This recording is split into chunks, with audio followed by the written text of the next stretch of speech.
Ya sanuthokoza namhlanje si MK Party size usizo lwethu Old Age Center la sizohelebha khona ngezandla ku 67 minutes kama yeMandela Day.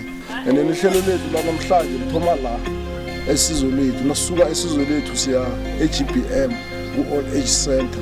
From eGBM sokuvala ihlelo lethu la namhlanje evumabisana ngo12 la sokusikhamisana khona nesipholisa sokukomitha ngama-sanitary pads.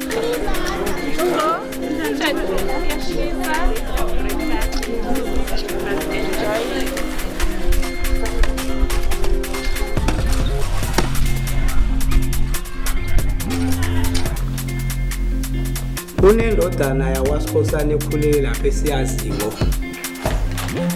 Umntwana okhulele lapha eGemboko sathi mani Nkosi ukuthi ke sikhulumisane naye. So last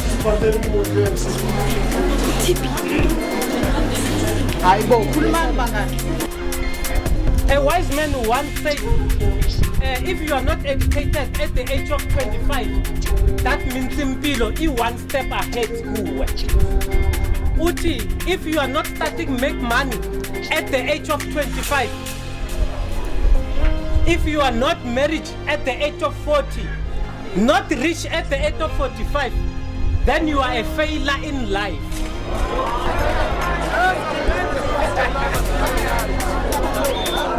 Ngizwe ubona ubiza enye member lapho and then yePA izokhuluma lapha kunenkulumo la ikhiphile lapha engathi abantu abazwane nayo kahle mfu ngicela ukonqasele lapho ukuthi ana okay ukuthi umuntu athi at the age of 25 years awusana usofailile empilweni na ngokuya ngawe wena as a member of an MK leyo nkulumo inkulumo eright towards student or kanjani. For asiyenze so this thing ne umuntu kwenye nenye into ikhulumako usilimi lakho ukuthi and then you owe apology to the community akakhuluma ngendlela right.